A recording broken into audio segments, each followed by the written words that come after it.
Sword of Night is one of the most badass looking weapons from the Elden Ring DLC. It is a katana that scales only off of dex, but does a little bit of magic damage. And while there are mixed feelings on the scaling of the weapon and also the weapon's performance as a whole, due to the singular scaling nature of this katana, the weapon can be quite flexible in terms of build variety, and also the Witching Hour / Ash of War provides a special effect where it can bypass guarding and can also be charged up to mix up your attack timing for PvP. And after a bit of testing, I found two builds that I enjoy and I want to share them both with you today.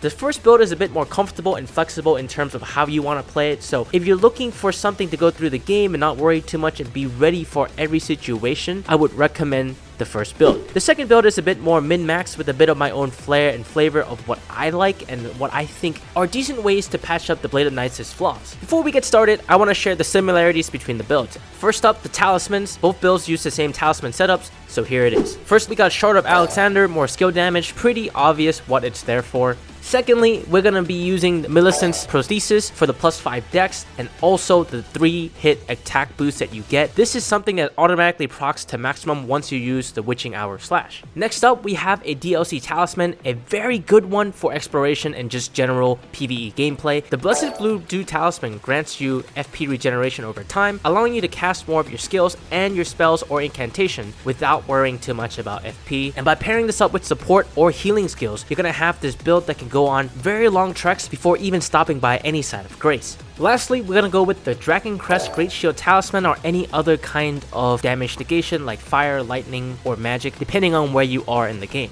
This is a pretty comfortable build, and if you want more damage, you can remove the Dragon Crest Great Shield for whatever else you would like. Good alternatives include the Rotten Wing Sword Insignia, or the Green Turtle Talisman, or its DLC buffed counterpart. Next up is Armor Set. As a more casual player, this one doesn't really matter to me. Go with Fashion Souls, whatever you want to wear. I prefer light rolls, so I tend to be half naked most of the time. The general tip that I can give you for equipment sets is to get 51 poise at least. This will make it so you're interrupted less often when casting the Witching Hour /, especially from those pesky dogs or peasants that could attack you. And with that out the way, let's talk about the first build. It is an 80 dex build that focuses purely on using the Blade of Night and also harnessing the power of lightning. To support this, we're going to be using the Gravelstone Seal, a sacred seal that boosts Dragon Cult incantations, which encompasses all lightning incantations. The two main lightning incantations we're going to be using, the Lightning Spear and the Honed Bolt. Both are great offensive incantations that deal with different types of enemies. If you need a surprise attack in PvP or to hit enemies hiding behind certain things, the Honed Bolt is your go-to. Otherwise, the Lightning Spear is a low-cost, effective, damaging way to deal with enemies from afar, something that the Blade of Night struggles to deal with on a regular basis. I've also been playing around with the Electro Charge incantation. It looks badass, but honestly, it's pretty mid. It is useful in certain particular cases like fighting perfumers or people who use one-hit shield or negation type spells or incantations. The initial lightning strike does decent AoE damage, but the procs that come afterwards do so little damage, and I don't think it does any poise damage, that it's not really worth considering unless you just want the cool factor. It does last a very long time, and with the FP restoration, you can just cast this and have it, and it's basically free. So at worst, it's a spell slot that you could be using for something else, and at best, you look really fantastic.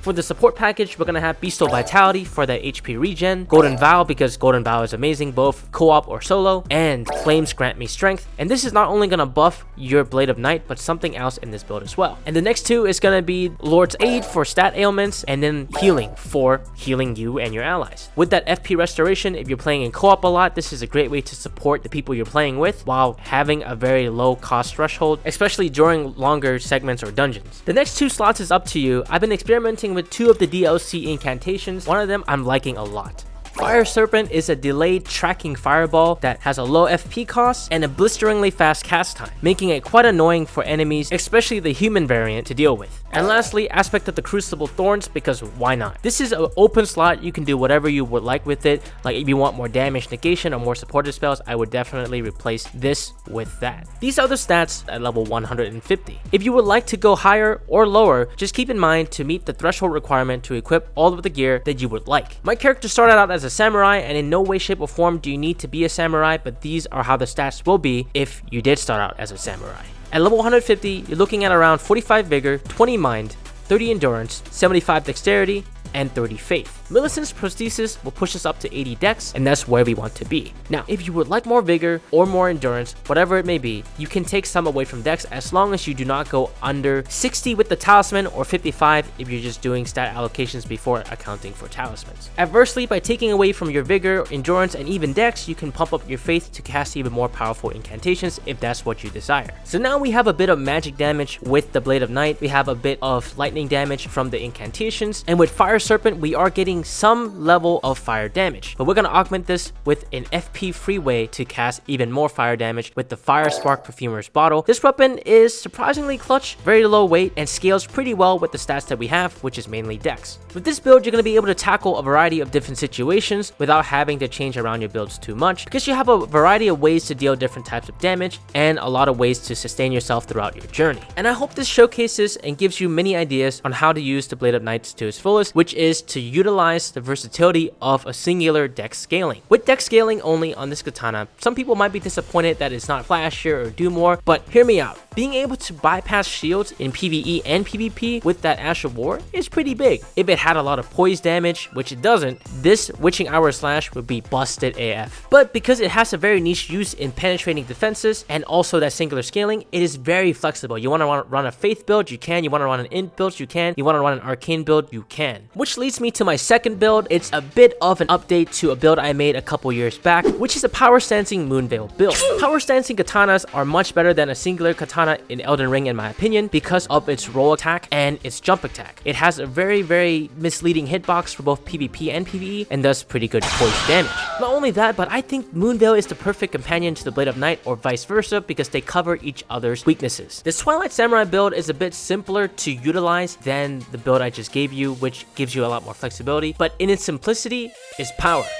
The weaknesses with the Sword of Night that I saw were as follows. It lacks a bit of range, the Ash of War doesn't do a lot of stagger damage, and when you're charging it up, you can't cancel it with a roll, something that the Moonveil can do. This ability to cancel your Ash of War can help you a lot when you're getting invaded or in fighting other PvP players. And when you're in that Moonveil stance, everyone's just gunning to jump in on you, which gives you the perfect chance to switch into your Blade of Night and then let your Witching Hour Slash go to town.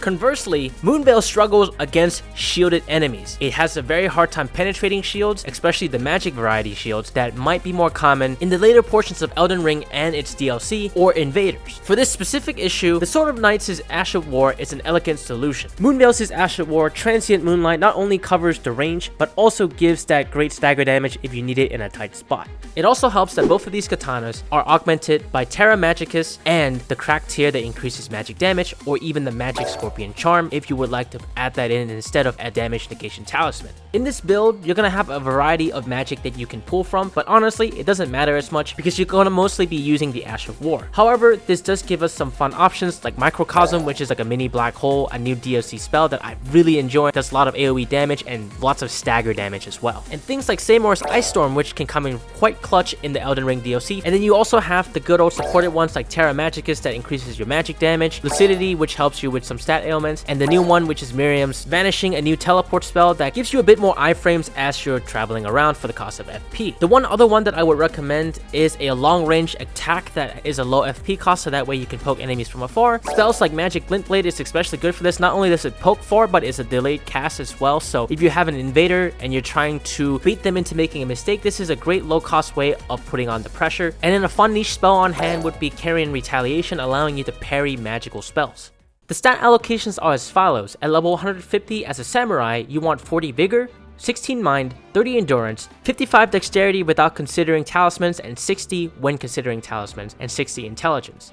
This is a bit more tight in terms of flexibility. You don't have a lot of healing or supportive spells, and you have a little bit less vigor, but you still get a good amount of endurance to be able to dual wield while staying light load, and your mind at 16 puts you at 100 FP. With the cost of the Moonveil Transient Moonlight R2 slash and the Witching Hour slash being at 21, it is kind of hard to get more than 4 shots out if we're not considering the FP regeneration. With the FP regeneration, we're going to be able to spam these things quite a bit more often than we think, and in a high intensity fight, you're going to be able to cast potentially 5 R2 Moonlights. Obviously, you can lower endurance or even intelligence to add more to your mind or vigor, but that's up to you. If I didn't care about being light load, I would lower my endurance to 27 and then add the rest to mind, but that's just my own preference. And maybe it's because I'm a Moonveil simp, but I really like this power stancing build because it gives me the best of both worlds. It's pretty good in PvE, pretty good in PvP, but not the best at either of them. It's a comfortable way for me to play and a bit more risky than the first build. I hope these two builds give you a good template and also give you some ideas as to how you can utilize some of the potential the Sword of Night has to offer and in its Ash of War that is unblockable. With that said, if you have any fun builds of your own, let us know in the comments below. And if you enjoyed this content and thought it was helpful, leave a like, consider subscribing, support your boy. For more Elden Ring builds, check out this playlist on screen right now. Otherwise, my name's Varsona and I'll see you next time.